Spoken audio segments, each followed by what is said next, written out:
Allez, une erreur de 10% sur vos prix de vente et ce sont 30 000 euros qui s'évaporent, peut-être 50, 100 000, peu importe le montant. Et ça, on ne le veut pas.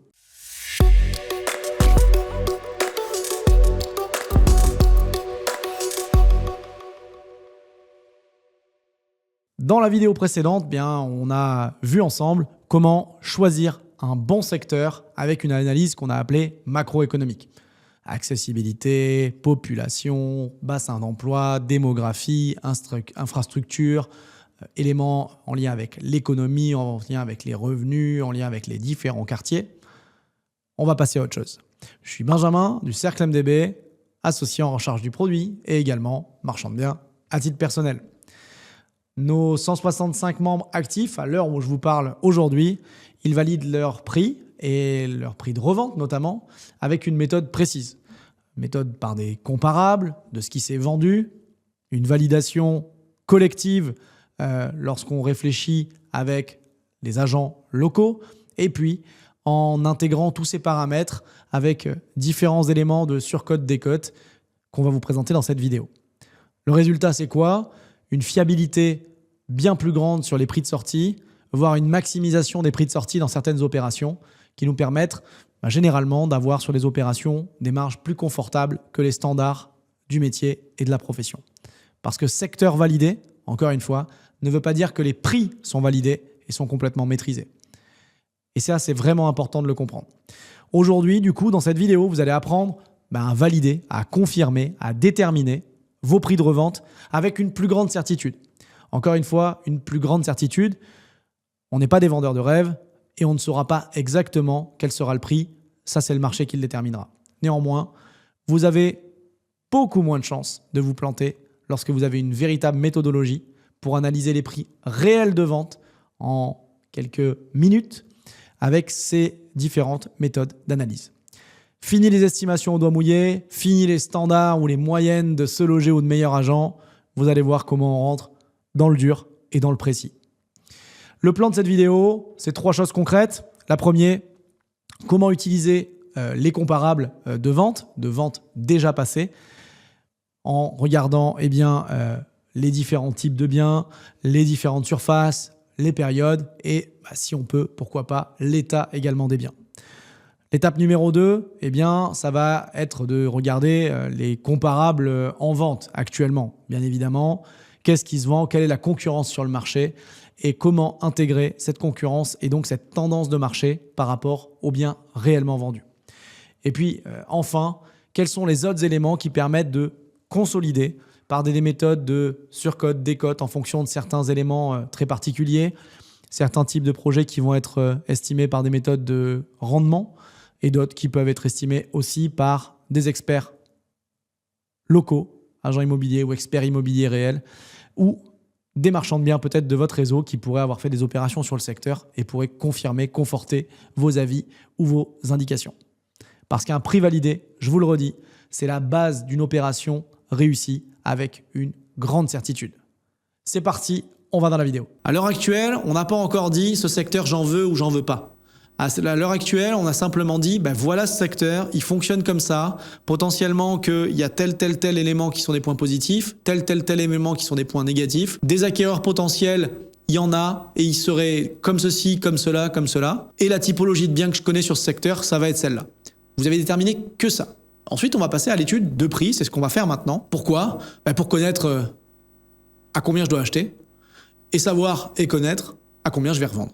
C'est un peu la base quand on verra nos modélisations, parce que si vous ne connaissez pas vos prix, vous allez être un peu limité pour calculer, modéliser correctement vos opérations et peut-être vous tromper, peut-être être trop optimiste, peut-être au contraire être trop pessimiste. Et dans l'un comme l'autre cas, c'est pas une bonne chose.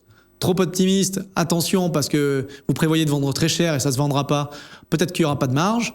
Et au contraire, si vous êtes trop pessimiste sur vos prix de sortie, peut-être que vos bilans ne passeront jamais et vous faites, encore une fois, aucune opération et ça serait malheureux. Sachant que si vous maîtrisiez mieux votre secteur, ça fonctionnerait peut-être. L'idée, c'est de se dire, dans mon secteur, combien vont coûter se vendre en prix au mètre carré et globalement en numéraire, donc on a 2 éléments à chaque fois, les différentes typologies de biens. Alors, quelles sont les différentes typologies de biens ? Ça va être les appartements versus les maisons versus les terrains. Ça, je parle d'appartements, maisons, globalement anciens, terrains, versus le neuf. Combien coûtent des appartements dans le neuf, des maisons dans le neuf? Peut-être qu'on pourrait rajouter aussi un peu plus de granularité. Et moi, c'est ce que je vous encourage à faire, et de rentrer dans les typologies ou dans des surfaces. Peut-être que vous devez faire des 20-30 mètres carrés, 30-50, 50-70, 70-90, plus de 90. Et cela pour les maisons, et cela pour les appartements, et cela pour le neuf, et cela pour peut-être d'autres typologies, si vous en avez, par exemple des locaux commerciaux ou autres, qui seraient peut-être plutôt l'état global à l'intérieur. Donc ça, c'est l'idée. Maintenant, comment on va le faire? Et au fait, petite parenthèse, si jamais tu veux aller plus loin, en savoir un petit peu plus, récupérer le contenu écrit, probablement également les supports et passer encore plus à l'action, tu peux retrouver des fiches qui sont téléchargeables et gratuites, comme je te l'ai dit, pour t'accompagner. Des templates, des outils, des grilles d'analyse, tout ce qu'il faut pour appliquer concrètement ce qu'on voit dans cette vidéo et dans les autres vidéos de la formation From Zero to Hero. Tu les retrouveras en premier lien de cette description. C'est juste en dessous, c'est cadeau, c'est offert par la maison, alors profites-en. Allez, on continue. C'est un peu ça la question qu'il y a après, et on va y venir parce que je vais vous le montrer sur l'ordinateur. Mais l'idée, c'est maintenant de connaître les prix réels de vente et pas les prix supposés. Parce que qu'est-ce qu'on voit fréquemment et qu'est-ce qu'on ne devrait pas voir? Eh bien, moi, ça m'arrive de voir de temps en temps des dossiers ou des gens qui sont pas dans le cercle, qui nous envoient des fois des dossiers avec des bilans et qui vont nous mettre un screenshot typique d'une ville avec le prix moyen sur ce logé, avec le prix moyen sur meilleur agent, avec le prix moyen sur Efficity ou un avis de valeur moyen sur une ville. Alors, le prix moyen, je vous l'ai dit, il nous intéresse.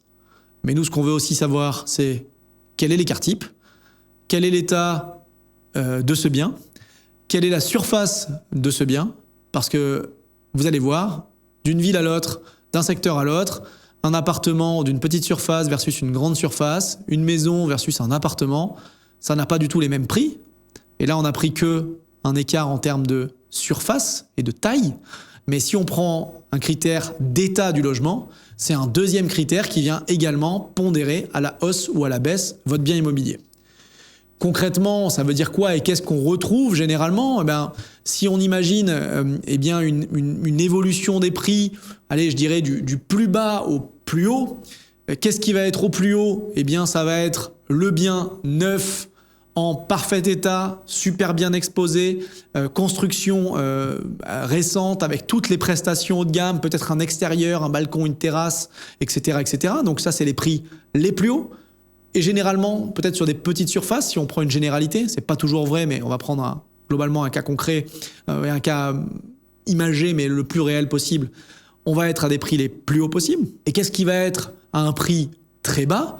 Au contraire, eh bien, ça va être un bien ancien, en mauvais état, donc nécessitant des rénovations, peut-être mal aménagé, mal organisé, mauvaise exposition, beaucoup de travaux, et peut-être une très grande surface, ou en tout cas une surface non demandée sur le secteur.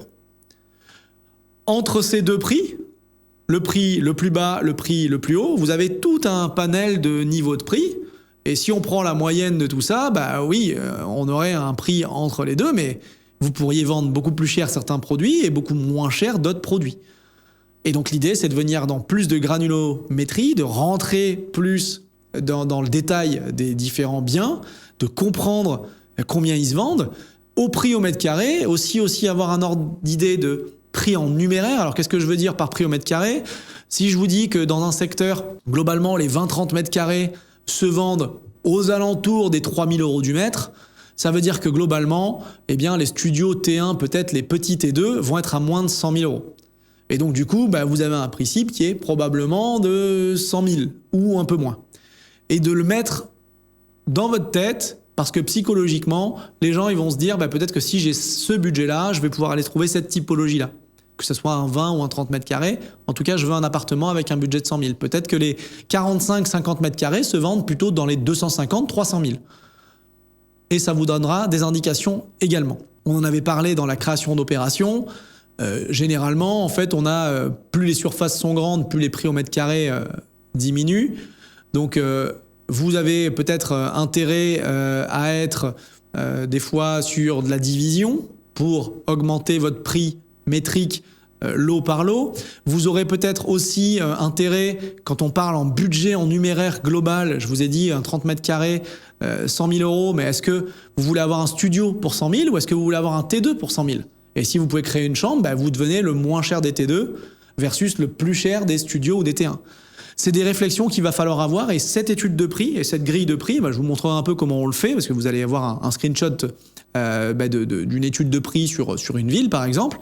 Elle va vous montrer un peu ces éléments-là et ça vous permettra également de décider vite et de vous positionner plus rapidement une fois que vous aurez fait cette étude. Cette étude, une fois qu'elle est faite, elle doit être réactualisée, rechallengée peut-être par des agents immobiliers locaux, par ce que vous allez voir en vente réellement dans le futur parce que le marché évolue et fluctue. Et on va se servir d'une source de données, et je pense que à date, beaucoup de personnes qui regardent cette vidéo, vous la connaissez. C'est principalement les sources qui sont issues des ventes passées.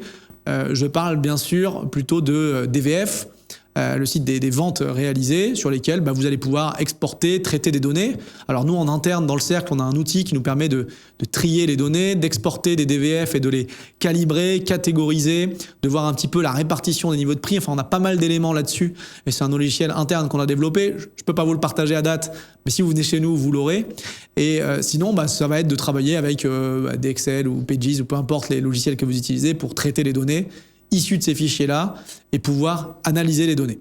Donc ce que je vous propose, c'est qu'on aille tout de suite faire un petit exemple pour regarder, observer un peu ce que ça donne, et puis on va le comparer ensuite, une fois qu'on aura fait ce fichier, probablement aussi avec des annonces actuellement en vente, en cours de vente. Alors pourquoi? Parce qu'au moins on aura ce qui s'est vraiment vendu, ce qui est actuellement en vente. Ça nous donnera aussi un ordre d'idée de la potentielle négociation possible sur le marché ou qu'est-ce qu'on peut retrouver comme caractéristiques. Quel est l'état global du marché actuellement? Parce que sur un DVF, il y a des manques. On pourrait citer l'absence de photos. Donc vous ne saurez pas forcément dans quel état étaient les biens. Il y a des fois des petites erreurs qui se glissent dans les saisies là-dessus. Mais néanmoins, on aura grâce à ça probablement des moyennes, des médianes. On va pouvoir croiser les données. L'idée, c'est de se dire, on va être un expert des prix. On va rentrer dans le détail des prix et pour ça, je vous amène avec moi et on va regarder tout ça tout de suite. Donc on va partir sur la tablette, on va regarder un petit peu les éléments et comment vous pouvez vous aussi faire une étude analyse de secteur. Alors pour ça, comme sur la précédente vidéo, on va reprendre une ville dont on a déjà un petit peu parlé, qui est Clamart. On aurait pu prendre n'importe quelle ville très honnêtement, mais c'est pour vous montrer concrètement, clairement, comment vous pouvez faire une étude. Maintenant, on va parler prix immobilier réellement et prix marché pour comprendre comment on achète bien, on sort bien, quels sont les prix. Et pour ça, venez avec moi sur la tablette. Alors, la première chose que vous pouvez faire, très clairement, c'est simplement taper les prix au mètre carré d'une ville. Alors, je sais que certains vont utiliser différents moyens, différents sites web, etc. Alors, vous avez plein de sites qui sont payants, bien évidemment. Moi, une chose que j'aime plutôt bien aller regarder, mais vous allez voir, ça suffit pas du tout. C'est cette première étape qui est de taper un peu et de voir un peu quels sont les prix au mètre carré pour les apparts. Alors, vous voyez qu'on a des prix de 3 008 à 7 500. Donc, le prix moyen, 5 700, il veut rien dire parce que ça va dépendre des quartiers. Vous avez les maisons qui ne sont pas sur les mêmes niveaux de prix. Vous avez peut-être les niveaux de loyer. Et vous pourriez avoir ça sur un site comme Se Loger. Si on revient un peu en arrière, on a également les prix de la ville de Clamart qui sont assez cohérents avec ce qu'on avait vu avant en termes de data pure par prix au mètre carré, etc. L'avantage que vous avez ici, c'est déjà vous avez une carte. Alors, en fait, elle était déjà sur Meilleur Agent aussi. Donc, c'est deux sites que je vous cite comme ça, qui sont quand même les plus connus, mais vous avez plein d'autres sites qui vont vous permettre d'obtenir de la data immobilière. Et puis, vous allez voir qu'il y a véritablement déjà là, en regardant sur une carte, des évolutions de prix avec des couleurs. Le quartier de la Gare qui est à un prix bien plus élevé, à 6 250, versus un autre quartier qui va être plutôt à 5 008. Et là, déjà, on a quasiment 1 000 € du mètre carré d'écart. Et c'est sur des écarts, sur des prix moyens. C'est uniquement sur des critères géographiques et de situation dans l'emplacement de la ville. et non pas des caractéristiques et de l'état du bien, de sa typologie, de son exposition, de son DPE, etc. Donc en fait, vous avez beaucoup d'écarts qui peuvent être donnés si vous n'utilisez pour potentiellement que un site web ou une indication d'un prix moyen d'un secteur. Peut-être que si vous avez des plus petites villes ou au contraire vous avez des villes très denses avec des prix au mètre carré d'une rue, vous allez avoir des éléments déjà un peu plus clairs que ces éléments-là. Mais si vous tapez uniquement le nom de la ville, ça va être un petit peu insuffisant. Là, encore une fois, on est sur le moment de l'étude de secteur avant d'avoir identifié un bien. Lorsque vous aurez identifié un bien, ces sites-là peuvent être peut-être un petit peu plus pertinents. Et encore une fois, quand on va taper les prix au mètre carré d'une ville, on va pouvoir avoir différentes datas et notamment aussi l'évolution des prix. Je pense que c'est intéressant d'avoir des tendances de prix, de voir un peu ce qui se passe sur la dernière année, sur les 5 dernières années et de voir un petit peu les tendances, qu'il s'agisse d'appartements ou de maisons, parce que des fois, vous verrez que vous avez véritablement des modifications et des comportements qui ne sont pas les mêmes sur l'un comme sur l'autre. Donc ces différents sites-là, ils vous permettent de dégrossir globalement des éléments, mais ils ne sont pas suffisants pour extraire de la véritable data et aller plus en détail et comprendre encore mieux vos analyses secteur. Alors, je vous propose qu'on bascule, une fois qu'on a vu ces éléments de prix-là, qui sont des éléments plutôt du passé, et qu'on bascule sur le logiciel dont je vous ai parlé, qui est notre logiciel d'analyse secteur, qui fonctionne plutôt très bien et qui va nous permettre d'étudier notamment le secteur. Alors pour ça, on va rentrer de la même façon le nom de la ville. Donc on choisit la commune de Clamart, ça nous va très bien. Et puis, hop, on va cacher ça. On va valider la recherche. Et donc, du coup, il va nous trouver toute la ville avec les datas, les éléments et les différents points qui sont les transactions qui ont été réalisées. Et puis, si on va dans la partie d'analyse secteur, et c'est celle-là qui nous intéresse vraiment, vous allez voir des détails et des statistiques qui sont beaucoup plus dans la granularité, avec des éléments qui sont pour moi assez clés lorsque vous allez réaliser votre analyse de secteur. Alors, on retrouve déjà la séparation entre les appartements et les maisons, donc le nombre de transactions. Ça, c'est sur la période 2024-2026. Vous pouvez filtrer comme vous le voulez. Des statistiques diverses et variées sur les prix moyens, les prix médians, le nombre de transactions qu'il y a eu. Mais surtout, et je pense que c'est ça qui est relativement intéressant, c'est d'obtenir des tranches de prix par surface pour comprendre un peu comment se produit la dynamique de prix en fonction des différentes surfaces des biens et les datas qu'on va avoir. Alors qu'est-ce qu'on voit là? On voit dans ce tableau que les appartements de moins de 20 mètres carrés, de 20-29, 30-49, 50-60, etc. avec le nombre de transactions qui ont eu lieu, la valeur de transaction moyenne et puis le prix mètre carré moyen. Alors qu'est-ce qu'on voit? On voit que par rapport à des mêmes emplacements, ou en tout cas dans la même ville, on pourrait être plus précis en choisissant certains appartements en particulier, en éliminant certains biens, etc. Parce qu'on peut faire pas mal de choses en fait comme critères de screening, de validation, etc., de filtres, mais je l'ai fait très simplement pour l'instant. Mais déjà, on voit que les petites surfaces, et ce n'est pas le cas partout, mais là, les petites surfaces se vendent à 7 491 en prix moyen, et puis qu'elles vont descendre plus la surface augmente sur des prix moyens plutôt de 5 922 € du mètre. C'est une tendance qu'on voit généralement à peu près partout, sauf dans certaines villes et dans certains secteurs où des fois des biens un peu plus grands se vendent plus cher. Mais c'est quelque chose qu'on retrouve assez fréquemment. Et on voit qu'il y a des écarts par rapport au prix moyen de marché qui peuvent être de plus 1668, comme on le voit, voire de plus 100 même sur des grands biens, ou alors sur des biens de 50 à 60 mètres carrés, ils sont plutôt en prix moyen beaucoup plus bas que le prix moyen de marché sur le secteur. Et donc ça, c'est un niveau de granularité. Alors on a le même sur les maisons, vous allez le voir. Et là, on a vraiment carrément, pour des toutes petites maisonnettes, donc des maisons de ville, ou des petites maisons, des petits pavillons mitoyens, vous allez avoir des écarts de prix avec des prix assez élevés, parce que là, on est sur des prix moyens à 9 400 du mètre pour les petites surfaces. Et donc ça, c'est des datas que vous devez avoir et que vous devez comprendre lorsque vous allez étudier votre marché pour adapter la typologie de produits de sortie avec les bons prix et les déterminer correctement et comprendre un peu ce qui s'est passé. Donc on a également les évolutions de prix annuelles et puis on a rajouté tout un tas de data, mais je ne vais pas vous prendre trop la tête avec ça, mais on voit les répartitions des maisons, des appartements, les types de biens par année, etc., etc. Et on a tout un tas de filtres qui nous permettent de rentrer plus dans le détail.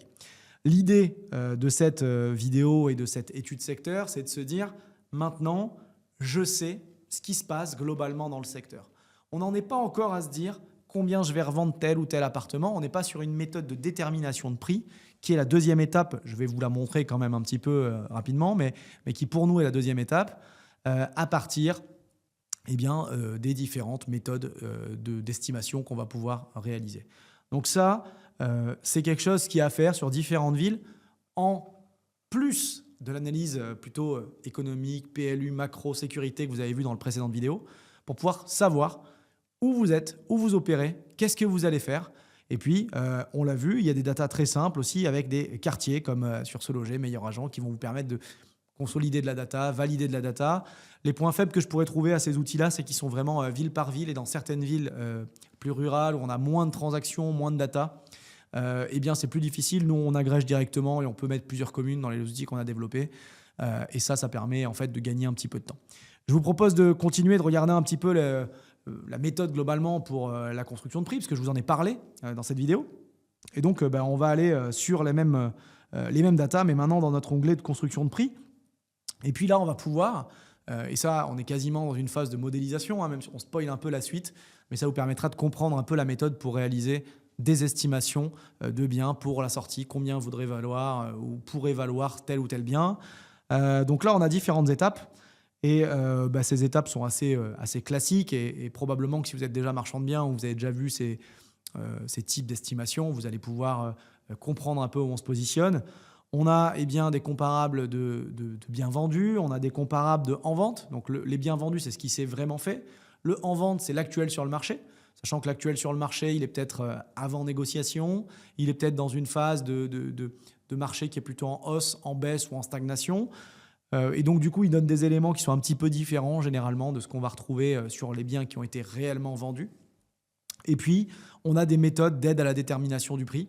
Je ne les aborderai pas forcément dans le détail là, mais qui permettent, à partir de différentes moyennes, statistiques, éléments qu'on va compléter, notamment en termes de travaux, d'état, de DPE, etc., de venir fiabiliser vos prix par différentes méthodes et moyennes, un petit peu comme un expert immobilier va utiliser différentes méthodes, méthode par capitalisation des revenus, méthode des comparables, etc., pour fiabiliser un prix. Bon, typiquement, si on allait, nous, dans nos comparables des biens vendus, on va pouvoir mettre des caractéristiques et on voudrait, par exemple, tous les appartements de, de 2 pièces. Donc là, on va pouvoir rentrer de la data. Et une fois que ces éléments-là sont remplis, on va pouvoir valider des recherches et affiner nos recherches, sélectionner des datas spécifiques. Et on voit la liste des biens en mutation avec les différentes adresses qu'on va pouvoir cocher ou décocher si on estime qu'il y a des datas qui sont aberrantes. Donc c'est ça aussi de regarder, d'analyser un petit peu plus que juste par des stats et des moyennes, de venir rentrer dans le détail. Alors pourquoi il y a des biens qui se vendent à 2200 € du mètre, 2700 pardon, pourquoi d'autres se vendent à 13 256 € du mètre? C'est d'essayer de comprendre ces éléments-là pour arriver sur beaucoup plus de finesse dans votre analyse et comprendre ce qui se passe. Comprendre l'évolution des prix, les distributions de valeurs foncières, où se trouvent les prix au mètre carré principaux. Et donc, du coup, on voit la distribution, la plupart des prix au mètre carré. On a une forme de pseudo-courbe de Gauss avec entre 5 000 et 6 000, l'essentiel des prix au mètre carré de cette ville. Et peut-être un petit peu d'écart type avec des biens très très chers, très élevés qu'on voit là. Quelques biens très peu chers comparés au reste. Mais sinon, globalement, une courbe un peu de Gauss. Et différentes datas que vous allez pouvoir obtenir, traiter. Donc ça, c'est la méthode des comparables vendus. Une fois que vous avez les comparables vendus, alors pour le faire, si vous n'avez pas un logiciel comme celui-là, vous pouvez également simplement aller sur DVF, sur des sites d'historique de vente, extraire les données, traiter de la donnée par des fichiers Excel, par des macros quelconques. Pourquoi pas avec de l'IA aussi si vous le souhaitez. Mais ce qui est intéressant après, c'est d'aller aussi voir les comparables en vente. Alors, on peut se servir là encore de différents logiciels, simplement de passer à la moulinette les listes des annonces pour pouvoir voir ce qui se trame là-dessus, exporter par des logiciels de scrapping de data, des fichiers CSV, des PDF qui vont permettre d'analyser. Vous pouvez pour certains, si vous préférez, simplement vous renseigner auprès d'agents IMO ou de voir sur les sites d'annonces ou d'aller en agence pour voir un peu ce qui se vend. Et vous aurez en fait, à partir de tous les éléments de vendus, de tous les éléments en vente, une indication encore plus précise de votre étude de marché. Une fois que vous avez tout ça, nous, on a la possibilité d'éditer des rapports, mais vous pouvez également, très simplement, là encore, monter votre propre étude de marché. Vous pouvez vous servir là aussi de l'IA pour ceux qui veulent s'en servir, pour réaliser des tableaux et avoir des éléments très granulaires qui rentrent dans le détail du secteur, d'un marché, de typologie de personnes, avec du quantitatif, avec du qualitatif, comme on a pu le voir. Et là, vous aurez une véritable étude de marché. Encore une fois, je ne vous invite pas à faire ça pendant des mois et des mois, mais probablement qu'au démarrage, pour bien comprendre votre secteur, comprendre où vous allez investir, où vous allez réaliser vos opérations, ça me semble indispensable d'y passer un peu de temps et de le poser, de venir le réévaluer et de le rechallenger peut-être tous les ans, peut-être tous les 6 mois, peut-être au démarrage un peu plus fréquemment parce que vous voyez qu'il y a des éléments particuliers qu'il faut remplir, qu'il faut compléter pour ajuster un peu. Et ça vous permettra, ville par ville, d'avoir votre base de données, de data pertinente et que vous êtes capable de reproduire. L'idée, c'est d'avoir une méthode pour le faire. Et j'espère que cet exemple a été parlant pour vous et qui vous permettra de savoir un petit peu mieux comment le réaliser. Voilà, j'espère que cet exemple, il vous aura été parlant, il vous aura permis de comprendre un peu la méthodologie pour analyser les prix et venir plus dans le détail du dossier, de comprendre que tous les biens ne se valent pas, même si la moyenne qui, encore une fois, je le dis, n'est qu'une moyenne, n'est pas la même pour les différentes typologies, qu'il s'agisse d'appartements, de maisons, de grands ou de petites surfaces, et en fonction de leur état. Et en fonction de tous ces éléments-là et de ces niveaux de prix, on va pouvoir avoir un ordre d'idée de qu'est-ce que c'est bien acheter sur le secteur. Bien acheter, ça veut dire faire une affaire. On va pouvoir déterminer potentiellement aussi par ce qu'on appelle des surcotes et des décotes, qu'elles soient en pourcentage, parce qu'on fonctionne souvent de cette façon-là, appliquer des surcotes et des décotes sur des prix pour se dire combien se revendrait mon prix in fine d'appartement une fois rénové, par exemple. Combien vaudrait ma division de maison que j'ai coupée en deux et chacune des maisons, elles sont un peu à rénover avec tel niveau de rénovation, combien je vais pouvoir les vendre. Et nous, on va partir de ces prix mètres carrés qu'on aura définis dans ces fichiers, que vous allez pouvoir faire chacun les unes les autres, comparer ces prix-là avec des biens comparables, c'est-à-dire qui est-ce qui sont en vente, recouper potentiellement ces informations avec des agents immobiliers ou des professionnels du secteur qui opèrent au quotidien, peut-être discuter avec des professionnels de l'immobilier comme des notaires aussi qui vont pouvoir vous renseigner sur des transactions qui ont pu avoir. Vous allez peut-être aussi utiliser des sites d'estimation ou d'avis de valeur. Il y en a plein et il y en a de plus en plus. Des fois renforcés à l'IA, des fois renforcés avec des datas un petit peu complémentaires sur les typologies, les biens, les caractéristiques, peut-être complétés avec des éléments concernant les DPE aussi. Et ça va vous permettre vraiment d'avoir une précision dans votre analyse du prix et du marché, qu'il s'agisse de votre achat ou de votre revente. Donc, encore une fois, retenez bien qu'on ne veut pas juste le prix moyen de la ville, ça ne suffit pas. Vous avez des disparités entre les quartiers, entre les typologies, entre les surfaces et entre les différents états possibles. Vous allez devoir croiser les datas et vous allez vous faire une base de connaissances qui va vous permettre, in fine, d'avoir tout, non pas dans votre tête si vous n'avez pas tout retenu, mais au moins dans un fichier bien complet, et qui vous permettra de modéliser par la suite toutes vos opérations sur ce secteur-là. Là encore, je ne vous ai pas dit, on a choisi ce secteur, on a choisi cette typologie, juste on a regardé les prix et on va pouvoir déterminer à partir des éléments macro et micro, en compréhension et en adéquation avec nos budgets et les typologies de bâtiments, des typologies d'opérations qu'on va pouvoir réaliser et opérer. Et c'est ce qu'on va voir dans la prochaine vidéo. Quel est le type d'opération que je vais devoir regarder, faire dans mon secteur, comment je choisis, comment je sélectionne, est-ce que je fais de la réno, pas de réno, des travaux, pas de travaux, plateau, vire, des produits de défisc, de la mise en copro d'immeubles, de la division simple, des flips, qu'est-ce que je fais? Et ça sera la prochaine vidéo, donc je vous en dis pas plus et on se retrouve très bientôt. Salut!